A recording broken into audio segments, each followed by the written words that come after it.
While you're working.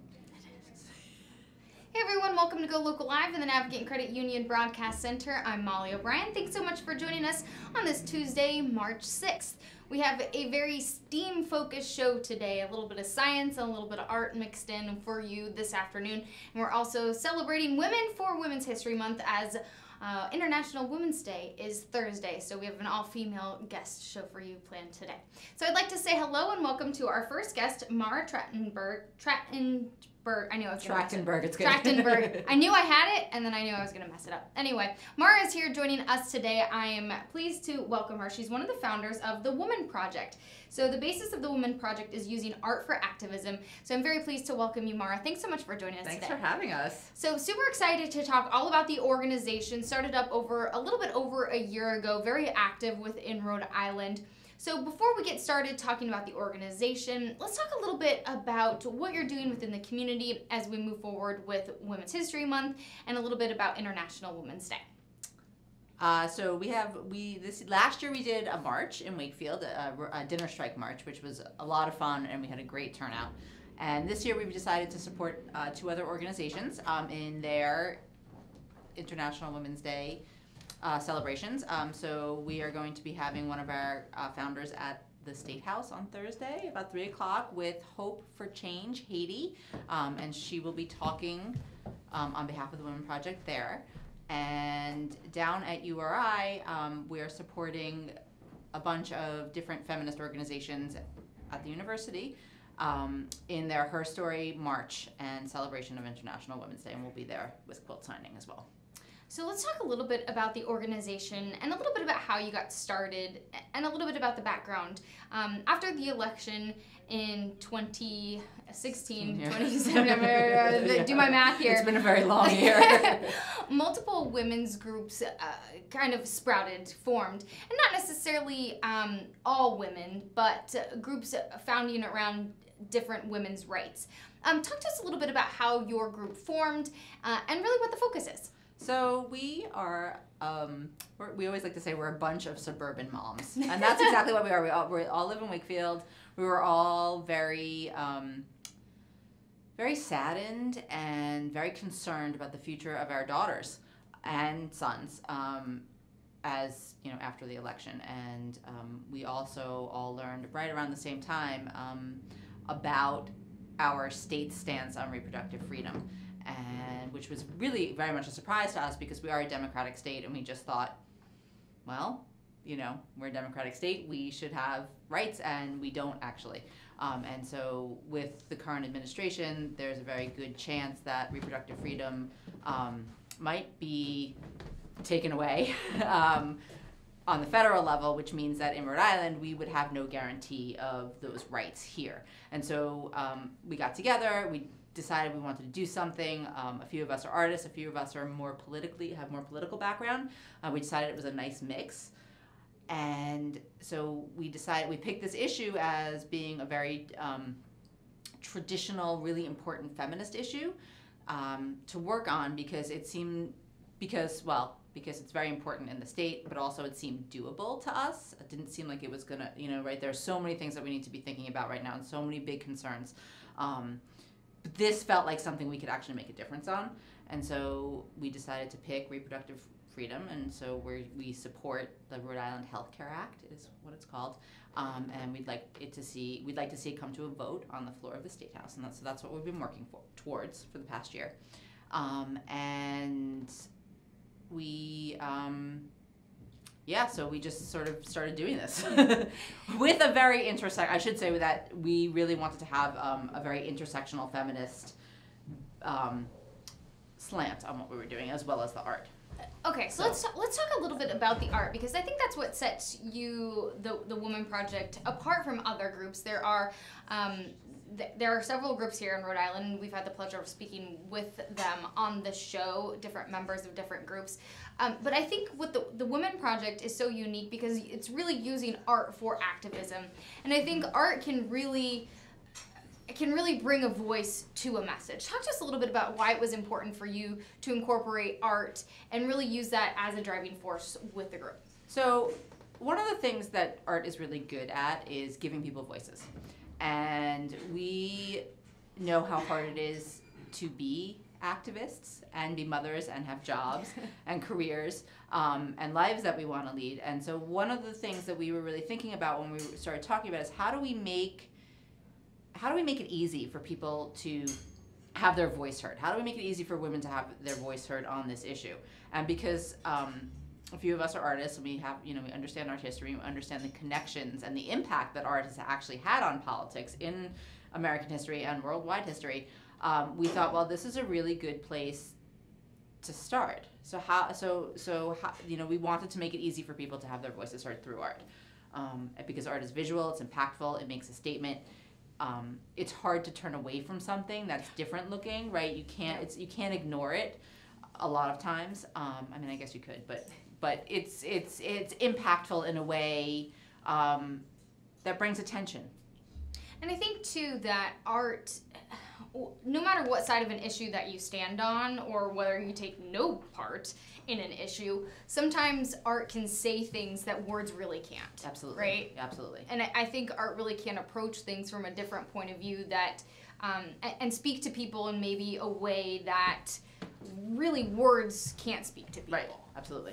So I think we saw a lot of that, whether it was through the election or after the election. We really saw a lot of visual statements being made from across multiple boards. I just think a visual message is really impactful. So, so this group kind of spoke to me in that. Do you think that? Yay! Do you think that because we are in Rhode Island, there's such a vibrant artist community? Do you think that the Women Project could thrive in other areas that maybe don't have such a thriving artist community? I do, because I think that the kinds of projects we're doing doesn't really take people to have an artistic background or even an interest in making art, right? So we try to use what people already have, which is usually their name or their voice or a message, and then have that be part of the artwork, so that people, but there are people who are very artistic who have, participated in projects and have made really amazing things as well. So yeah, because I think and let me ask you this, because you teach and you are an artist yourself. Over the course of time, have we seen visual statements being made, whether it's for a political statement or something else? Have we seen art really make an impact throughout the course of history? Yes, we have. Care to expand? I would care to expand. So the AIDS quilt is a really good example. We've sort of taken a little piece of that, but the AIDS quilt really, it covered the lawn, or the mall down in Washington, D.C., and it was quilts. I believe it was people who had died of AIDS, and it was a memorial, and it really brought the issue of people dying of AIDS and how bad it was to the forefront of our consciousness as a country. Also, Lewis Hine, a photographer in the around the turn of the century, was very responsible for ending child labor practices from photographing in textile mills. So people seeing the images of young children working in deplorable conditions and just working really raised that issue and ended child labor in our country. So there is a long history. So being able to use art as a visual yes. medium to get whatever point across. Let's talk about some of the work that the Women Project has done and is continuing to do. We've mentioned quilt a couple times. Yes. So you've been working on the quilt. You had version 1.0, upgrading to 2.0, yes. which I think is so cool. Using the visual petition to support the Reproductive Health Care Act. Talk about how this kind of came to be, and then upgrading to version 2.0. So let's show it. Oh yeah. So last May we decided we were going to do this big art in at the State House. So we did this event where we had multiple art projects going on at the same time, and we decided one of the projects that we wanted to do was a giant petition. So we got this big, giant, almost indestructible paper. We laid it out on the steps of the State House, and people started signing it. And we did a few other projects that day as well, but the petition seemed to have a lot of impact because we could take it easily and bring it to places and get more signatures and show it. And that petition went almost all over the state. Oh, that's cool.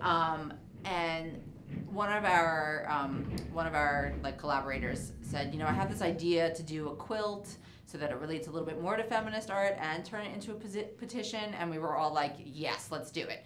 So so we have petition 2.0, which is this year's version. Okay. So currently we have over 1,200 signatures. Should I hold it up above my face? Yes, hold it up. So this is version 2.0. And talk to us a little bit about, so people can see, this is the quilt. This is version 2.0. All right. This is one unfinished section of the quilt, I should say. One piece of so version each 2.0. So I'll just fold it in half and then do it, because Okay. it'll be a little easy. So each square has an individual's name, and so it serves as a petition signature. So each square represents a signature of a person, and each panel, I think, might have like 75 squares on it about. And I'm not sure the number of panels, but there's a significant amount of signatures we have. We have a group of dedicated sewers in our network. We do have on Thursday at Ryco up in Lincoln, I think it's in Lincoln, there is another sewing bee to finish putting these together. We're going to be unveiling them. We're going to be unveiling them on the State House at our next Oregon Equity Day on March 28th. And so this is going to sit at the State House for the rest of session, and we're going to keep growing it. So each section will attach to each other section, and we really want our lawmakers to see, you know, what 63% of the Rhode Island population really looks like, right? It's not just a number. There's it actually correlates to a certain amount of people who are in favor of reproductive freedom in our state, and it's a message that they really need to hear. It's time now to do it proactively before, you know, anything happens at the Supreme Court level. You know, before one of the justices leaves or passes away. Yeah. This is the visual representation of what people in Rhode Island care about, want, and so hoping to push this forward in legislation rather than having our legislators just not act, just sit on something. Yeah. Okay. So look, you mentioned Oregon Equity Day, and I'm gonna have you scoot over just a little bit. Oh, I'm sorry. No, that's okay. We're showing the quilt, the portion of the quilt. So again, that's a big piece, but again, just a portion. Talk to us a little bit about Oregon Equity Day. It's a little bit harder to say than it is to read. I'll tell you that. This is something that you kind of helped brainstorm. Another idea, another visual representation that you went up to the State House to do, and you're doing it sort of every month. Talk to us about this. So Oregon Equity came out of a question. The question was, why is the uterus the only organ in the body that's legislated? And it's sort of funny. I don't know right? why. It's tongue in cheek, but why is it different than the other organs? Yeah. And so, you know, it's tongue in cheek. It's kind of funny, but it's also very serious. And you know, really, the issue of reproductive freedom is about privacy between a woman and her body, right? Men have privacy. The government doesn't interfere with anything they do with their bodies. Why are our bodies different? Why is this one particular organ different than all the other organs in the body? And so we like the tongue-in-cheekness of it, but we also like the seriousness of it. And it's just another way to talk about reproductive freedom, and you know, highlighting this idea that the uterus somehow gets different treatment from the rest of the body. And also making this stance, is my understanding that you'll have a group of supporters, people headed up to the State House every 28 days. Around 28 days.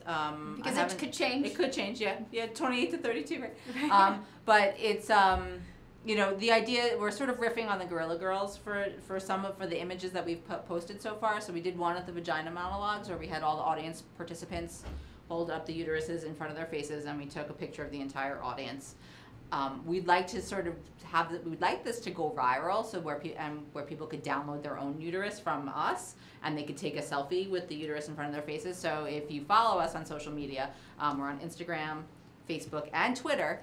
We'll be getting that link out soon, and so if you're interested in doing that, we'd love to have people participate in any way, shape, or form if you feel like you're someone who wants to participate. If you're interested If in you're doing interested, that. yes. Mara, this has been so fantastic. Thank you so much for sharing with us today. And of course, they have several events coming up and supporting other organizations throughout the entire month.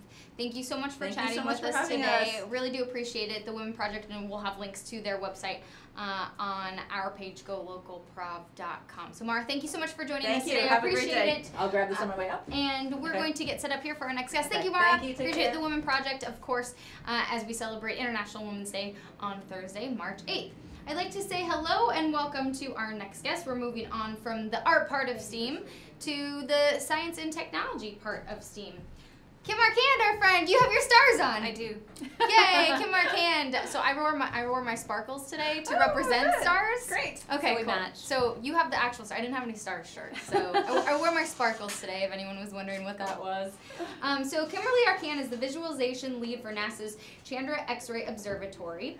And so today we're talking a little bit about some of her work that she's done. Welcome back to the Navigant Credit Union Broadcast Center. We're going to talk a little bit about Chandra, and then we're going to talk a little bit about the work that you've done with exploding stars. My favorite. Always fun to talk about.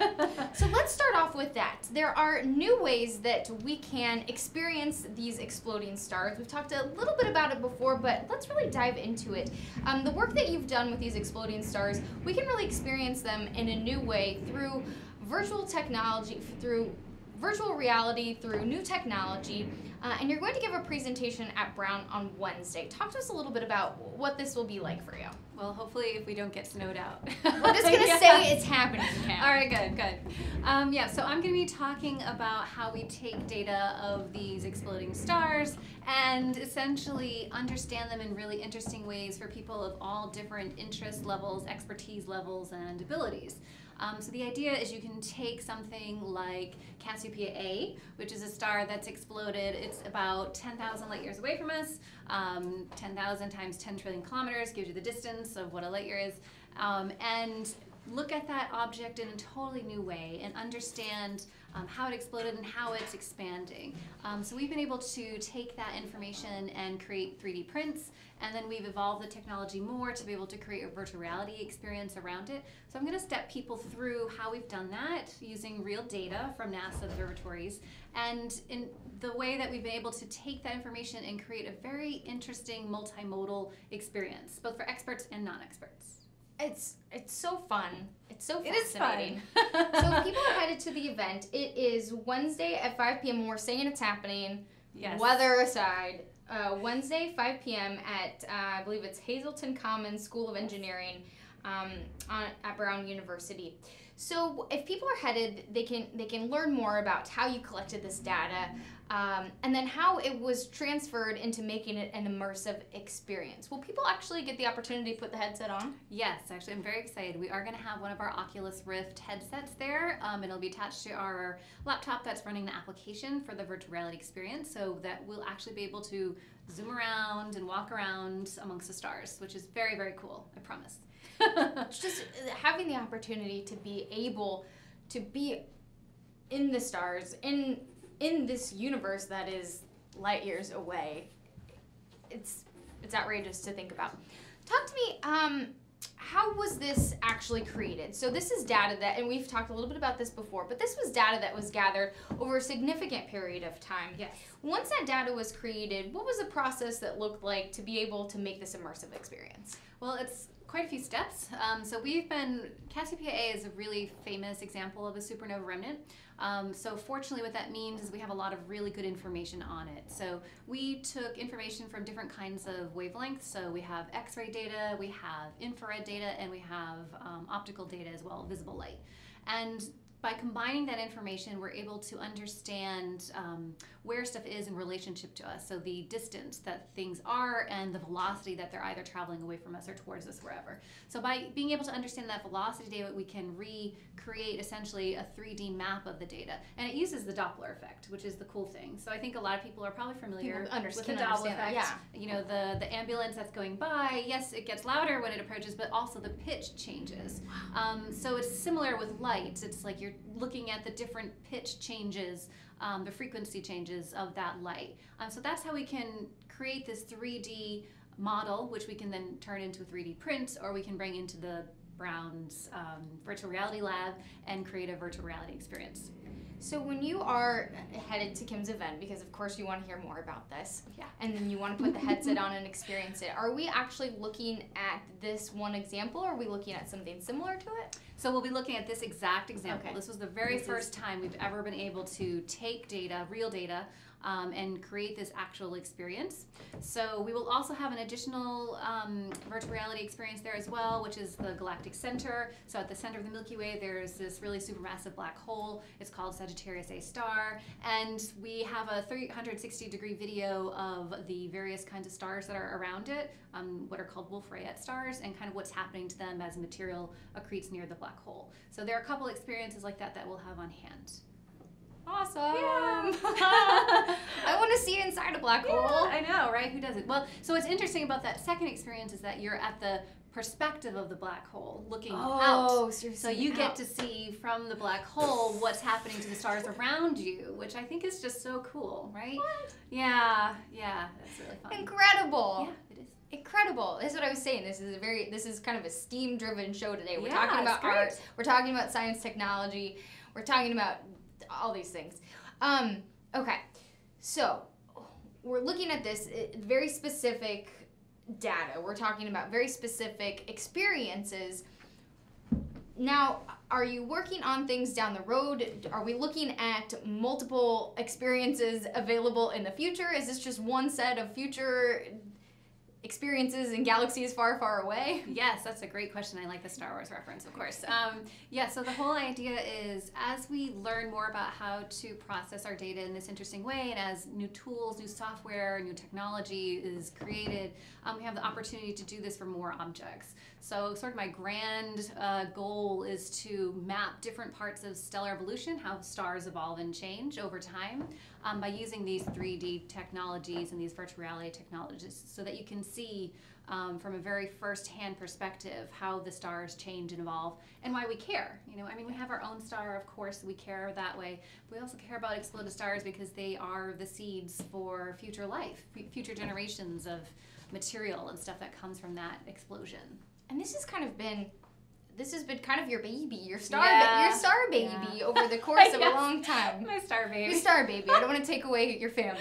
Right. So your star baby, working with this data for a significant amount of time. What is it just like for you to be able to see this data work its way through into a process where now you can actually experience it in this form? Yeah, actually, it's one of the great privileges, I think, of what I've been able to do with my job. Working for NASA's Chandra Observatory is I was there on the ground when the observatory first launched back in 1999. Oh, wow. And one of the very first objects Chandra looked at was Cassiopeia A. And I remember looking at that image, and I worked on the data. So back in 1999, I was working on that data to create the first two-dimensional image of this exploded star from the Chandra Observatory. So to see it change from those few photons, those few bits of light, that we got way back, and to now to be able to have this experience where you're walking inside it, it's tremendously powerful. It's got such an impact. That's right. It's overwhelming. And I get nerdy. I'm like geeking out talking about it. So, well, you're in the right place with me. So. Okay, good. And that's what I think. I think it's so important to talk about this kind of stuff and try to get other people excited about it. And you and I have had these conversations, and I love being able to bring in scientists to be able to get other people excited about it. Because I think that's what's so significant, to get our future STEM leaders to be able to get them to make other people excited about it. So we have those people in the future that can work on this kind of stuff, right? Oh, absolutely. I always hope that, I try to spend a lot of my time going to give talks and going to libraries and going into schools to meet kids because, well, for one, I just love doing that, but also I really do hope that it helps get somebody else excited about this type of work. And who knows if we'll create, new generations of astronomers necessarily, but just people that are interested in this type of work and why we care about it. So. Well, and I think too, people probably didn't realize that it was a possibility to take data from 1999. Sure. You probably, maybe you did. I did, not from this extent, no. To take that and to be able to take make a virtually possible experience. There's so many different. You're in augmented reality, so, and the specifications from that are enormous. So that, again, Kim's talk is happening Wednesday, 5 o'clock at Brown University. And then a couple other people that have been involved in this process, too. Yep. They're jumping in on the conversation, right? Yes. So I, again, have been so grateful to have experts from Brown University, because the whole reason this project started, the virtual reality prospect, is because I walked into their lab one day with a school group that I was hanging out with and saw this great 3D experience. And it was like dinosaur footprints. Oh, cool. I think a heart. And I'm like, well, why can't we take my 3D data and put it in here too? And it was such an amazing thing. So I have to give major props to Tom Skiros and also Elaine Jiang. Both of them have been amazing to work with on the VR version. And it worked. It worked. It was great. It worked. Yeah. It didn't not work. Yes, it worked. That's so cool. Kudos to them for making it happen. So Chandra is turning 20 here pretty soon. So before we let you go, let's talk a little bit about the significance of that and the significance of really what X-ray technology has done over the course of the past 20 or so years. So a lot of us might think of X-ray technology of, oh, we go in and we get an X-ray when our arm's broken or something like that. But X-ray technology has really helped in the discovery of astronomers over the course of history. Can we talk a little bit about that and why it's impactful? Sure. Well, so X-ray astronomy really didn't get off the ground until like the 1960s. And there were some very basic spacecraft that were made early on. But it's taken a lot of work to get to where we are today with the Chandra X-ray Observatory. Huge leaps and bounds have been made in just a handful of decades versus, say, optical astronomy, where people have been using optical light for information of the universe for a long time. But technologically, it was so challenging to do this type of work. They had to create, just to make the Chandra X-ray Observatory, they had to create a lot of very specific applications and techniques in order to make such a powerful X-ray telescope. And so for me, as the Chandra's 20th anniversary is coming up, one of the really fun things to think about is that, you know, any given month or year in your life, you know, if you get an MRI, MRI technology has been improved and made machines like easier and lower maintenance because of X-ray spacecraft technology. Scanning luggage at the airport has become easier due to X-ray spacecraft technology. I get mammograms every 6 months because I have a risk factor. Those mammograms are now lower dose and higher resolution imaging because of spacecraft like the Chandra X-ray Observatory, and the list goes on and on. It's, you know, food quality control, looking for safety and other types of issues in like airport equipment and automobile tires, how we process sort of the smaller scale of things, molecular biology samples. It's amazing. Like, there's this huge list of stuff that never, I think, would people have expected the development of just a couple X-ray telescopes would lead to. So I love to talk about that and think about that, because though astronomy is great in its own right, I think it's an important question to ask ourselves and try to find the answers to. It's also really nice to see that there are some fascinating real-world applications that result out of that high-end technology that we have to create to answer those questions. Well, it's incredible to think that using such highly valuable scientific technology could be used in everyday practical stuff. Right. Like, who would have thought that Right. it would have led to that, right? Exactly, exactly. And this is something that I've, you know, having worked on Chandra for so long, I didn't know until recently, maybe like late last year, that all these things had been improved because of the X-ray telescope that I work for every day. That's pretty neat. So having that connection to, you know, things that I go through in my life and how they've been made better by this one spacecraft, not to mention the others, it's really incredible. It's a great feeling to have, you know? It is. So we can all thank Kim. Not me. The engineers, definitely not me. We can say thank if you see her. Just All say, right, sure. Thanks, and then you can pass it along. I'll take it, but You can pass it along. Sure. To all the folks there, because I know probably a lot of people have had several things you've talked about, MRIs, Yeah. and we know that those can always be fun when you're sitting Sure. in one of those. So Little making it a little less uncomfortable. Let's talk a little bit about, before we have you go as well, let's talk a little bit about Magnitude, your book that came out not too long ago. Yeah. It's always fun to talk about this. I read an article by your co-author, Megan Wansky. Wansky. Yeah. Forgive me, Megan. I'm sorry if I pronounce your She last doesn't name. mind. Forgive me. She lives in the Seattle area, Yes. so Yes. I love you for that reason, just alone. I read an article that she put out before the Olympics went out, talking about comparing the scale because your book Magnitude is all about comparing the scale of things in the universe, talking about athletes competing in the Winter Olympics and comparing different scale, and I just thought that was fascinating. Talk to me just a little bit about why it was fun for you to be able to write that book and put things in perspective. Well, so I love being able to make connections to every day. Obviously, we just talked a whole bunch about MRIs and things like that, right? So, I mean, the whole idea of physics and that it's some very out there sort of thing or abstract thing, I think can make people feel disconnected to it. But physics, it's everywhere you go, it's every day, it's all the things that you do. So being able to make really interesting connections to the sports that we enjoy, whether it's Olympics or something else, football or who knows, or, you know, trips to the doctors, which are, I guess, less fun topics. I think it's really useful to be able to do that because it puts things in terms that are relatable.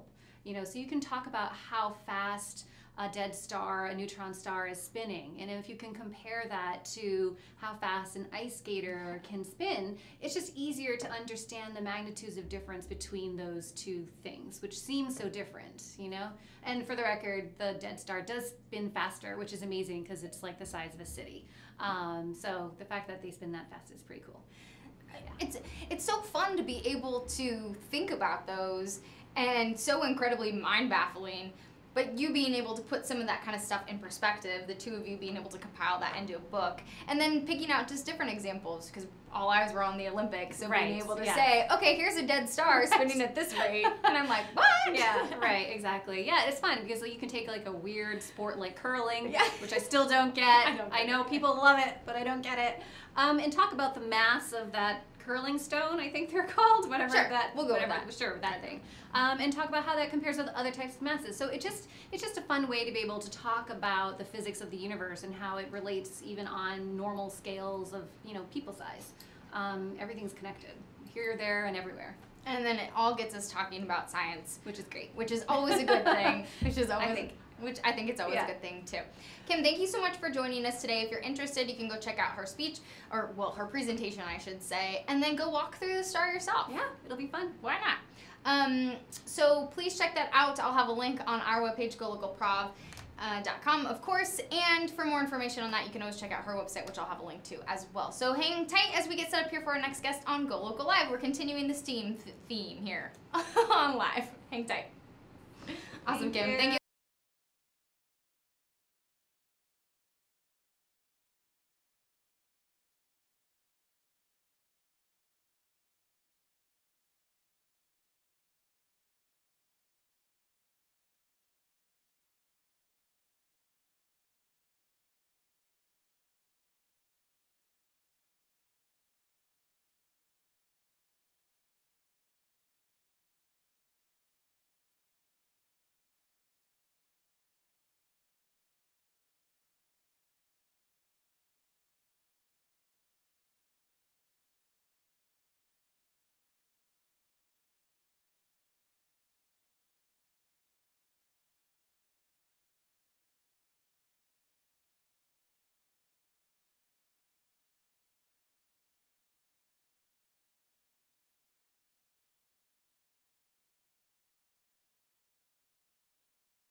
everyone. Thanks for joining me in the Navigate Credit Union Broadcast Center. We are continuing talking about all things STEAM today. I'd like to say hello and welcome to our designer based in Rhode Island. She's a Providence native, Amy Page de Blasio. Amy, how you doing today? Good, how are you? I'm happy to be here. I'm so excited to chat with you. So you just wrapped up Style Week Northeast, and we are going to show some of your pieces from your 2018 collection.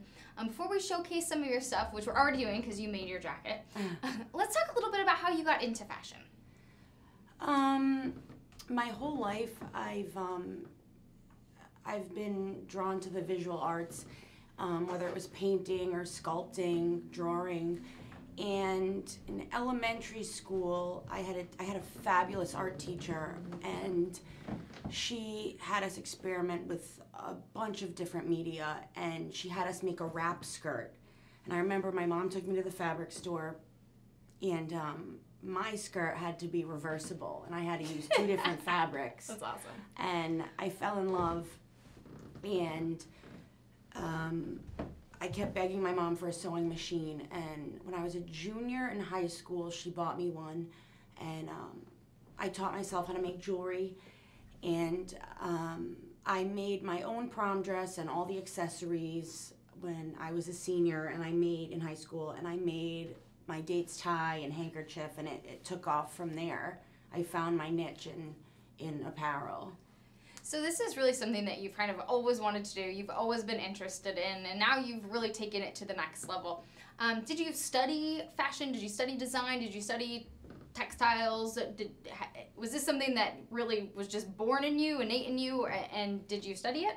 Yeah, I knew, my mom says she always knew since I was a child I was going to do something to do with art or fashion. And I was in a studio art program in high school, and I fell in love, and you know, no matter where I've been in life, I always had some connection to the arts. And I went to the University of Rhode Island, and I got a bachelor's in textiles, merchandising, and design, and a bachelor's in Italian.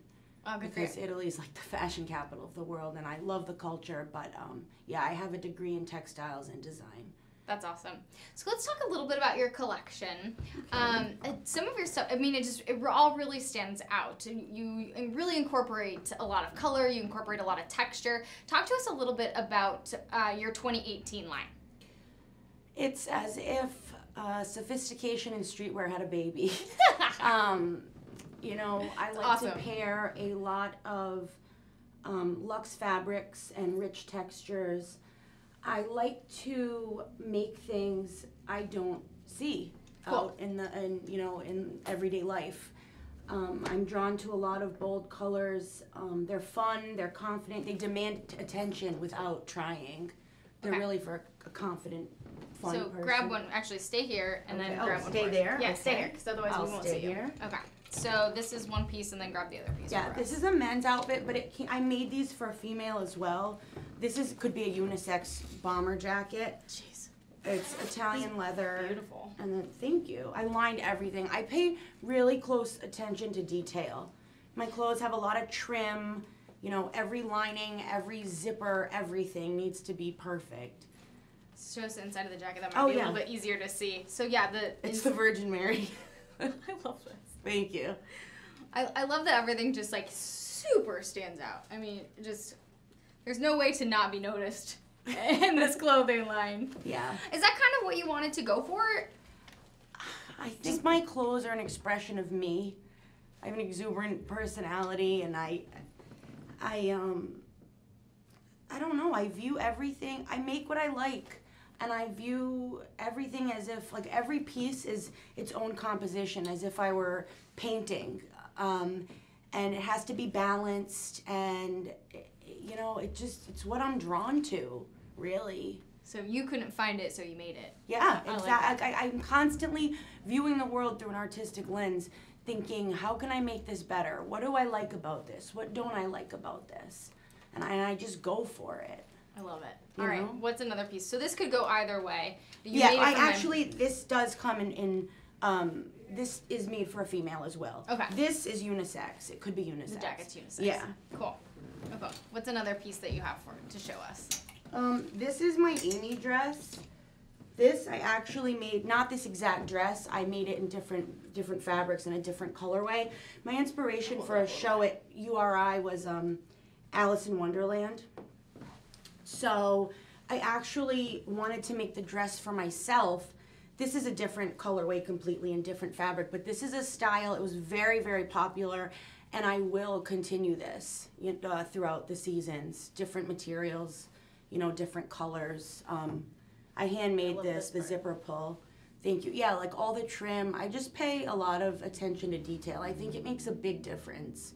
I think it does too. Just show the back too. So you are a Providence native, which I think is so neat to be able to stay here, to be able to be based out of here. What's it like for you to be able to show your work, and then we'll show a couple of the other pieces. What was it like for you to be able to show your work at Style Week? You were here this year, and then you showcased last year as well, right? Yeah, it was a really big honor, and it meant a lot to me. My whole life, everyone's been like, well, if you want to design, you're going to have to move to New York or LA, and I didn't. I love it here. I absolutely love it here, and I don't want to leave. I learned a lot. I learned a lot showing at Style Week. I learned how to coordinate all the moving parts of a show and how to fit models. I met a lot of amazing people and made a lot of connections. I learned about music and choreography, and I gained a lot of self-esteem and confidence. The first time I was so nervous, and this time I was like, I can do this. And it's so rewarding at the end of the show, seeing pictures after or walking out for the finale walk and seeing all my clothes and the pieces come to life and people's reactions. When people like my stuff, it is such a good feeling. And it's like finishing a painting. It's an incredible feeling, and it was a really good experience. They do a great job and put on a great production. It must be so rewarding to be able to put all this. I mean, it really is. It's your heart. It's your soul. It's everything that you want to be able to see that, to be able to have it showcased and have other people absorb it. I can't imagine what that's like for you to be able to see it, all the pieces come together. It must be such a rewarding experience. What happens after that? Because Style Week was not too long ago. You were very sick, so I hope you're feeling better. I had the flu the first time in my life. You were so sick. The poor thing. It was awful. So I hope you're feeling better. I am. I'm all better. So that all happened, and then what comes next for you? So you made connections. You were working with people. You showcased your products. Then what comes next for you? Next is to sell. I did not have the first show. I was going back and forth on my logo, and I designed it myself, but I was going back and forth on my logo, and I didn't have my website up. So people loved it, but there wasn't a way really for them to view it right away or contact me. So now, since everything was all ready to go, my website, my Instagram, my website's amypagedeblasio.com, apdpvd.com will also redirect there, and my Instagram is at apdpvd. But I instantly, once the photographs go up and photographers tag my models or my pieces, they tag me in it, I've had so many inquiries and messages like, where can I get a belt? I want a model for you. When can I buy your clothes? It's a really good feeling. So in a few weeks, my clothes will be available to purchase on my website. There's also a link on the Instagram. This is the Autumn-Winter 2018 collection. Here, we grab that and we'll show it. Yeah, so now? Yeah. This will be available. Everything will be available. Okay, so this is the autumn-winter, you said? Yeah, this is my autumn-winter 2018 collection. Okay. I will have some pieces from my spring collection from September as well. This will keep you warm, I'll tell you that. Oh yeah, the black is wool, and I think when I make it for production, I'm gonna make it reversible. I just have to figure out what to do with the buttons. I did have pockets on this side. I took them off because I decided to do like all my top stitching even, I pay such close attention to detail. Jeez, yeah, you can tell. Yeah. So that's why you're seeing it's the autumn winter collection. That's why if you're wondering like why does she have this giant beautiful jacket, that's why. So that's why I wanted to showcase this piece. It is absolutely gorgeous. I think making that reversible would be stunning. Yeah. But but these buttons are just to die. And I like that they're anchors, so it's so Rhode Island, right? Yep. Yep. And then I made belts. So that's what you're talking about with people with yeah, belts. this I had the model where this obviously can be worn with or without a belt, but it looked so cute with the belt on her waist. Yeah, and your logo, I mean, it's so simple and it pops. Yeah, that was what I was going for. Thank you. I didn't bring all the belts, but I made a bunch of these. They're really a big hit. I tried to put one on, but it didn't work, obviously. But, yeah, so this is really eye-catching. Yeah, this is from the back. This is stunning. But if it's too much, someone can always wear it on the black side. Yeah, this is gorgeous. I'm gonna have you Thank hang that back up because my arm is not that strong. It's heavy. After a day at the gym. Okay, so before we go, I want to have you show this one last piece, which is the sequences. Yep. Scrumptious. That is So this is a tracksuit. Okay, I'm gonna have you turn and talk that way. Yep. So this is a jacquard. It's reversible. I fell in love with this fabric. I really wanted a keystone fabric for my collection, and I fell in love with this. I also did a men's tux in this and a long gown as well. This can be dressed up with heels, dressed down. You know, you can just wear the top or just wear the pants. It looked so good on the runway with the sequins. Oh, yeah. Yeah. This is, I mean, you could really make a statement wearing this. Yeah. So if people want to, like you said, your website's going to be up and running, and like you said, the next step is from Style Week is to sell, which is always good now that you put all this work into it. If people are interested in your products, how do you go about now manufacturing your pieces?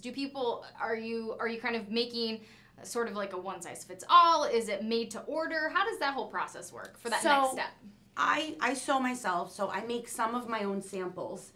And then some of them I have made at a company in Massachusetts, Assemble Lab. And so we establish a sample size. So most of these are like an extra small for a runway model, and then I'll grade up from there. Okay. So something like this, I would probably do extra small, medium, something like that. But like, for example, my jeans, I would probably size like 28, 29, 30. Okay. I'm always curious about how that works and how you go about when you have very specific, sewn by you, how you go about then if someone's like, I need that, how do I order Well, it? all these fabrics, I source all my own fabric. Cool. So I make sure there's plenty that I can get. Or if not, I'll have it made. Yeah. I'll have the fabric made, but people will be able to get these pieces in their size. They will be graded and they will go into production locally, domestically. That's awesome. Yeah. That's awesome. Well, congratulations to you, Amy. So much. I appreciate you coming in. Thank you. And I'm glad you're feeling better. Thank you so much. I'm really happy to be here.